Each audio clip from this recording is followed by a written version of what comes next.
પહોંચ્યા છીએ સંકલ્પ ભૂમિ.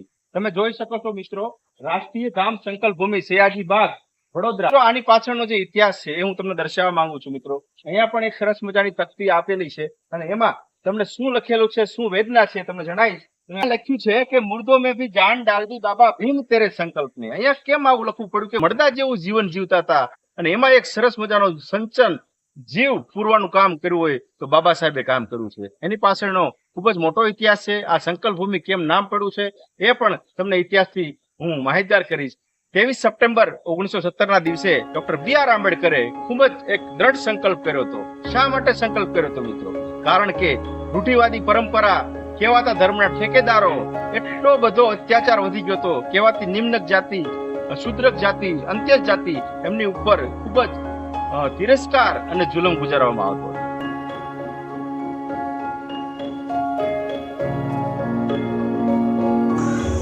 અહીંયા અલગ અલગ રાજ્યમાંથી અને આપણા આખા સમગ્ર દેશમાંથી અહીંયા બાબા સાહેબની સંકલ્પ ભૂમિના ઉર્જાના આશીર્વાદ લેવા અને એમના વિચારોથી પ્રભાવિત થવા માટે આવે છે. તમે જોઈ શકો દર્શક મિત્રો, આ બધા યુપી અને મહારાષ્ટ્ર નાગપુરથી આવેલા છે. દર્શક મિત્રો, તમે જોઈ રહ્યા છો ડોક્ટર બી.આર. આંબેડકર આસમાન સામે આંગળી કરે છે અને તેમના જે વિચારધારાના જે લડાઈ વ્યક્તિઓ છે એ બાબા સાહેબના સાનિધ્યમાં દર્શન કરવા માટે આવ્યા.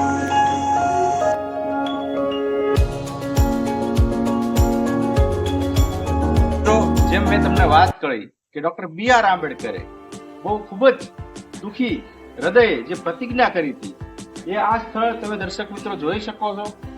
આ એ સ્થળ છે કે આ વડની નીચે અત્યારે આ વૃક્ષ તડકાના કારણે અને આ ઋતુના કારણે જર્જરિત અને સુકાઈ ગયું છે, પણ આ જ વડની નીચે ડોક્ટર બી.આર. આંબેડકર ખૂબ જ દુઃખી હૃદયે એક પ્રતિજ્ઞા કરી, સંકલ્પ કર્યો કે હું આટલો ભણેલો ગણેલો માણસ, વિદેશથી ભણીને આટલો મોટો વિદ્વાન, જ્ઞાની અને આખા ભારત દેશમાં જેને સર્વોપરી ડિગ્રી મળેલી છે, તેમ છતાં મારી સાથે આવું.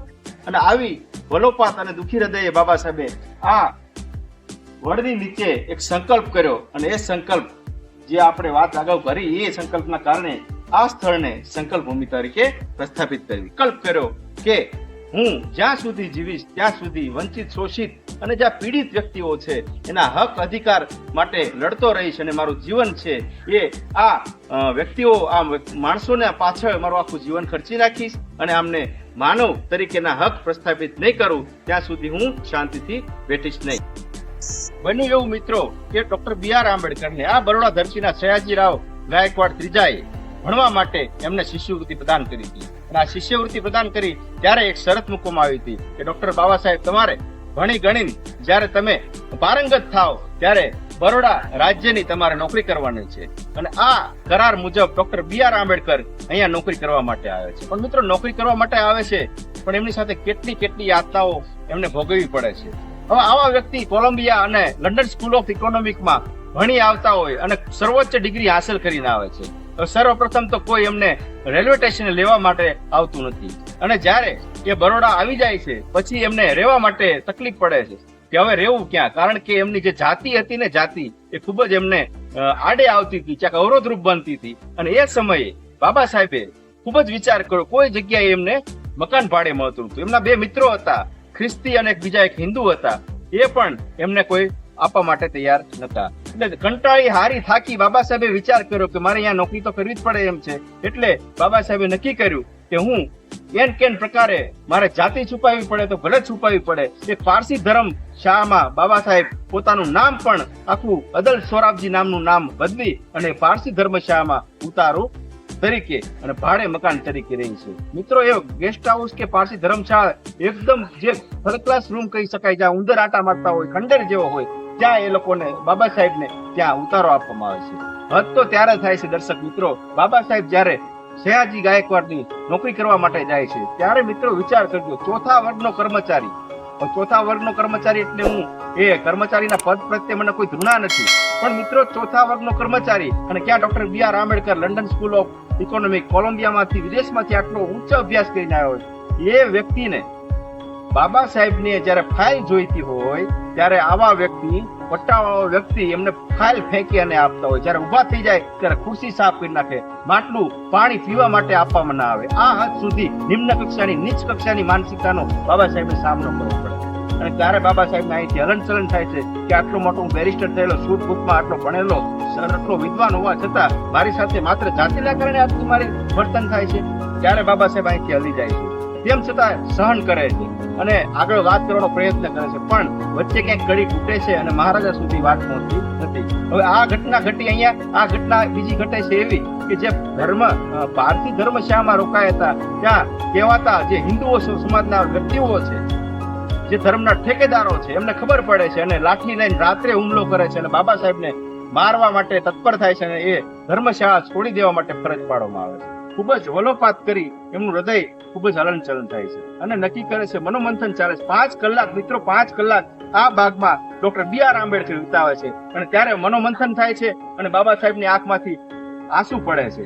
મિત્રો હું તમને કહીશ, જે બાબા સાહેબની આંખમાંથી આંસુ પડ્યા હતા એ અત્યારે જે બંધારણ ઘડવામાં આવ્યું છે એ શાહી હતી અને બાબા સાહેબે જે સંકલ્પ કર્યો હતો એ ધારદાર એમની કલમ હતી. અને ત્યારે બાબા સાહેબે સંકલ્પ કર્યો કે જ્યાં સુધી હું જીવીશ ત્યાં સુધી મારું જીવન આ શોષિત પીડિત વ્યક્તિ અને કહેવાતા શુદ્ર વ્યક્તિઓના જે આજીવન એમને હક અધિકારો મળ્યા નથી, એમને માનવ અધિકારો અપાવવા માટે મારું જીવન ખર્ચી નાખીશ. મિત્રો આ સંકલ્પ ભૂમિનો આખો ઇતિહાસ છે અને 23 સપ્ટેમ્બર 1917 ના દિવસે બાબા સાહેબે જે સંકલ્પ લીધો એના કારણે આ સંકલ્પ ભૂમિ તરીકે પ્રસ્થાપિત થયેલી છે. દર્શક મિત્રો, અત્યાર સુધી ઓછો ખ્યાલ હતો બધાને, પણ દરેક જે આંબેડકરવાદી લોકો છે, વિચારકો છે, બાબા સાહેબના ચાહકો છે, એ લોકોએ અથાગ પ્રયત્ન કર્યો અને 14 એપ્રિલ 2006 આ જે જગ્યા છે એને સંકલ્પ ભૂમિ ટ્રસ્ટ તરીકે અને સંકલ્પ ભૂમિ તરીકે પ્રસ્થાપિત કરી અને મહારાજાને રિક્વેસ્ટ, વિનંતી કરી અને સરસ મજાનો આ જે એમની ઇતિહાસ અને ગાથા છે એને ક્યાંક ને ક્યાંક ઉજાગર કરવાનો પ્રયત્ન કર્યો. દર્શક મિત્રો, આટલી યાતનાઓ અને આટલું દુઃખ સહન કર્યું, આટલા અપમાન સહન કરીને બાબા સાહેબ થાકી હારી અને પછી જે સંકલ્પ કર્યો, આ સંકલ્પના કારણે એમને જયારે આગળ જીવન વિતાવ્યું છે એમાં 4 દીકરા હોમી દીધા છે. હિન્દુ, રમેશ, ગંગાધર અને રાજરત્ન વાલ સુયા દીકરા પોતાના સમાજ માટે હોમી દીધા છે.